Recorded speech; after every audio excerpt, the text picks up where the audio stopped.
Hey guys, Lindsey here and welcome to another review of an album. Today we're going to be looking at the 1989 album by The Cult, their best-selling album, Sonic Temple. But specifically we're going to be looking at the brand new, expanded, reissued 2019, it was released just a few weeks ago, deluxe version of it. I think 30th anniversary edition, of course. It was released 30 years ago, 1989. This is the Deluxe 5 CD version, although technically it's the cheapest version you can get that isn't the updated vinyl. This also came on a 3 LP version, which had some of the bonus stuff from, I believe, the live CD, the live part of this Deluxe reissue, and there's also a Super Deluxe, which is about 90 quid, I think, which featured the cassette, LP, but not only is that too expensive, I'm a CD collector, so this is kind of what I get. So this is the front. It's interesting that, of course, the first thing to say is that they've completely changed the cover of Sonic Temple. The original album had a sort of reddish, quite overly saturated, I think a picture of Ian Astbury singing, and then you had the iconic pose of Billy Duffy in the front with his guitar, with his hand up, as if he's just plucked his chord live. However, what they've done is they've swapped it out for very nice, and it's a sexy cover, very nice dark blue background with this kind of these crosses and what looks like almost like it's meant to be like a temple sort of around Billy, with the circle. It's very nice. There's sort of images, it's almost quite dreamlike images, which sort of hark back to, especially the band's early stuff with Dreamtime and some of the stuff on their album Love. But so this is the cover. It's in a very nice deluxe sort of book, I guess is the term you'd use. On the side it simply says The Cult, Sonic Temple 30. And then this is the back. So on the back we have a full listing of all the things that there are. So we have the first CD, it's 5 CDs. First CD is the original album. Not remastered, I don't think, which is a bit of a shame, but the production on the original album by Bob Rock was already excellent, and I don't think it really needs any remastering, to be honest. But it's the original album, all the way from Sun King to track number 10, Wake Up Time for Freedom. CD 2 is singles, mixes and extras, so this is rock mixes, single mixes, a couple of, I think, B-sides and stuff like that, and outtakes like Messing Up the Blues, as well as a radio promo. CD 3 and 4, or CDs 3 and 4, which are Sonic Temple demos, so both of songs on the that ended up being on the final album, as well as a few songs that didn't end up being on the album, such as Citadel, The River, Yes Man and such. And then we have the last CD, which is Live at Wembley. I believe it's from, I think the BBC kindly donated the live album, or the live tracks to The Cult in order to put into this really nice package, which is also nice because I don't think you really see much live stuff from The Cult other than their live marquee album and a couple of stuff on their singles. You don't really see a lot of live stuff from The Cult, so it's really good to have some more stuff. And then obviously it is placed next to this writing that just says The Cult in quite a nice stylized Coca-Cola like almost font, and then obviously the casual stuff at the bottom, such as the archive and stuff, you know, place that produced it, record company and such. So I mean, it's really nicely made, is the first thing to say. It is quite thick. It features the 5 CDs throughout, as well as a bunch of pictures and stuff. I believe an essay as well. It reminds me very much of the Tom Petty and American Treasure kind of CD booklet we also got last year, which was also, it feels like really nicely well made. So opening up, first thing we get is The Cult. The words sort of split across the first few pages. As we flick through, immediately, there you go. I think this is the image that the original album, I think, comes from. It's very psychedelic. And then The Cult, Sonic Temple 30. We then get an interview with James Brown. We get some pictures, so photo shoots of The Cult, which is also really nice. And then we get this essay, which is both Billy Duffy and I think at times as well, I believe, Ian, now it's just Billy, talking about the background of Sonic Temple, so, you know, how it followed Love and then Electric, and sort of their rise to fame and sort of changing producer, and, you know, band members and such. So this goes on for a couple of pages. we get some nice pictures of the band. So I believe that is Ian Astbury. Of course, on vocals, Billy Duffy on guitar, and then if I'm not mistaken, I'm fairly sure it's still J.B. Stewart. I'm fairly sure this was his last album with the band. I think he left in 1990, actually. So I think that's also him, I presume. And then obviously the drummer on this band was also, this album, was Mickey Curry, who had also played with Hall & Oates, and at the time I think was playing with Bryan Adams, who was also another great rock artist. So I guess probably pictures of them, and a continuation of the essay, and then we get another picture of the photo shoot, and then this nice, they've picked really nice covers for the each of the CDs, and they are proper thick, proper card, which is really nice. So the first CD looks like this. There you go. So it just says Silent Temple Disc 1, which does help, so it means there's no chance of you putting the CDs in the wrong places, and it simply slides back in like so. And then, again, I think that's the back cover and the track listing. Really nice pictures, and then it has the entire track listing of the album as well as the credits. So produced by Bob Rock, etc. So Sun King, Firewoman, American Horse, Edie Chow Baby, Sweet Soul Sister, Soul Asylum, New York City, Automatic Blues, Soldier Blue, and Wake Up Time for Freedom. And again, another picture. I don't know if that's, but it doesn't look like Billy Duffy. I think that might be Jamie Stewart, I have a feeling. And then again we get this continuation, more Billy Duffy sort of talking about the background of this album. Again, some nice pictures. It's got some really nice pictures in this, I have to say. It's really good. It's a proper collector's item. It just feels like really nicely made.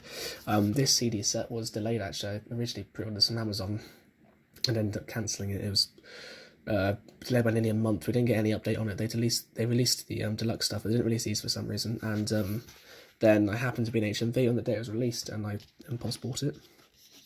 More pictures, photo shoots, reels, outtakes. Then the iconic image in this extremely 80s leather trousers, and his iconic, not his iconic white Gretchen, but this guitar, we've got Billy Duffy. And then of course we've got images of the singles Firewoman and Edie Chow Baby, because this is CD2, and CD2 has the single mixes of different songs, as it says singles and mixes and extras. So we get a lot of cool stuff in there, I have to admit, and I'll go over each of the songs separately as well soon. This might end up being a two-part video, I don't know. It's a fairly large thing to review, I think, but we'll see. So then we flick over. The back of this, again, is the other singles. So the four big singles, of course, of this album were Sun King, Edie Chow Baby, Firewoman and Sweet Soul Sister, but actually it's important to note that there's actually two singles for Edie Chow Baby. Oh no, sorry, I'm mistaken. Sun King, Edie Chow Baby, I believe is the double A side potentially then. And then we've got again a full track listing of the singles, mixes and extras. And then we've got, again, more of this essay, which flows throughout and is really nice. I've read quite a bit of it. It's actually very nice. It's very well written. The guys have clearly had a good time going in depth with this and the background, and it's really good to have the thought process behind such an amazing album. Of course, remember, this is their biggest album, hence why they're doing the whole tour and the album thing, and the album reissue. And of course, we have Ian Astbury as well now, and then them going over the songs themselves. So, for example, talking about Edie Chow Baby. Again, more images of the band.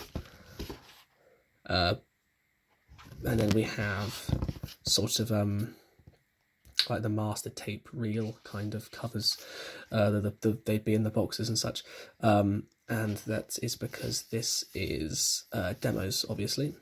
So demos disc 1. Again, more pictures of that on the back, and then a track listing.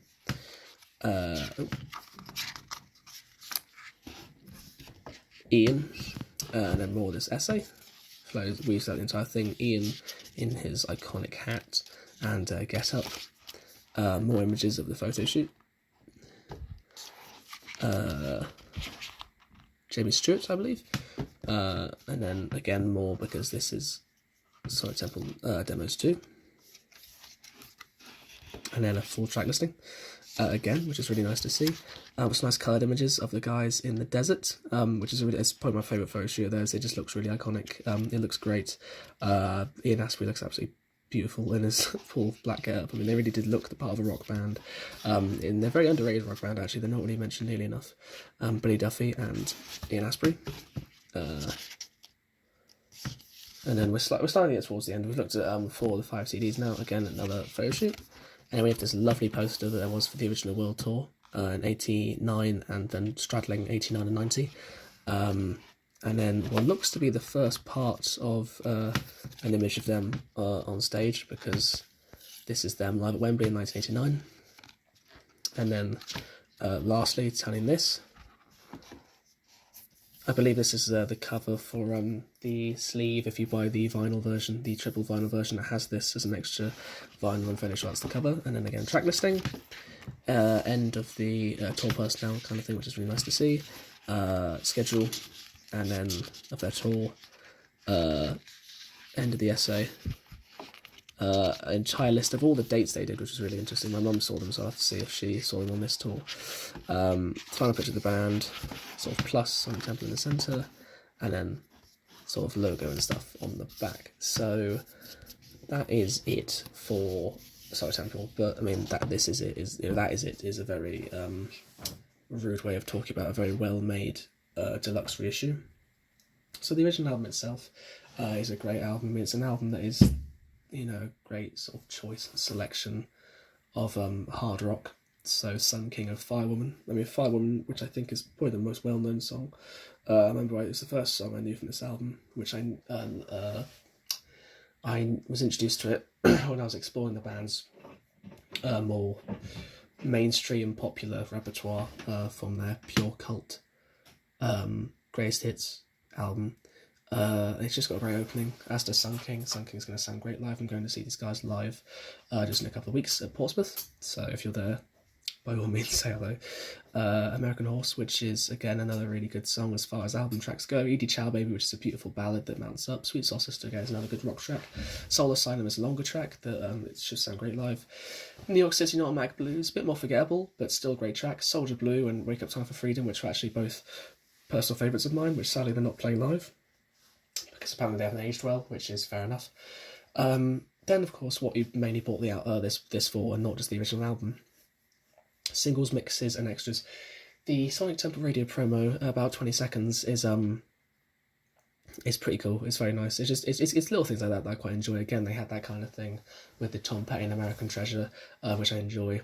Single edits for Firewoman, Edie Chow Baby, Sweet Soul Sister, and I presume the Sun King, but it doesn't appear Sun King is on there. But again, it's nice to have the single mixes. I mean, they just sound like slightly short versions.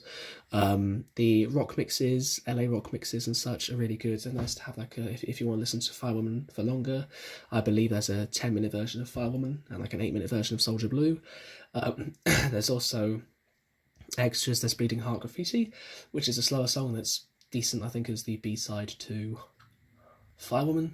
Edie Chow Baby, maybe Edie Chow Baby, I don't know. But again, it's nice to see. The River, which is okay, it's not like a personal favourite of mine. I think they pretty much picked all the best songs. I don't think there's any songs they left off that were better than any of the ones on the album, I think, personally. But I'd be interested to know your opinions if you differ. Let's See Out the Blues, which is quite a nice sort of blues homage to all the greats, sort of outtake, which is very nice. Medicine Train, which is a great song, and actually that probably should have been on the final album. It's a bit of a shame it's not. That's a great song. Then the Side Temple demos, again, it's always nice to see the early versions, it's nice to see how they evolved, but actually, even just their demos were still very good and very fleshed out. What about the new songs we get on it? Citadel and the River, not a tremendous fan. Yes Man is quite good, I don't really mind that. The Crystal Ocean, I actually really personally love. I think that's a great, I think that's a really good song, and if they did ever flesh that out, I think that would have been good, but there wasn't much to it in the way of lyrics rise, but just the guitar sounds really good. Kashmir, which I can't remember exactly which song it is. I think it might be Sun King, but I remember listening to it and thinking, oh, okay, it's like an early version of Sun King or something, I think. So I guess that might be why there's not like a demo version of that. But that's very interesting to see how that progressed. Bleeding Heart Revival, which is like a sort of reprise of Bleeding Heart Graffiti, but a little bit more upbeat, is again quite a good track. My Love and Star Child, mediocre guitar tracks. Spanish Gold is great, actually. I thought it rang a bell, and it's on the Best of Rare Cult, which was actually also previously where there was the acoustic version of Edie Chow Baby, which is a really good version. I'd highly recommend listening to that. It's good to have that in another medium. But Spanish Gold, which is also a great song, and the jam demo is really nice.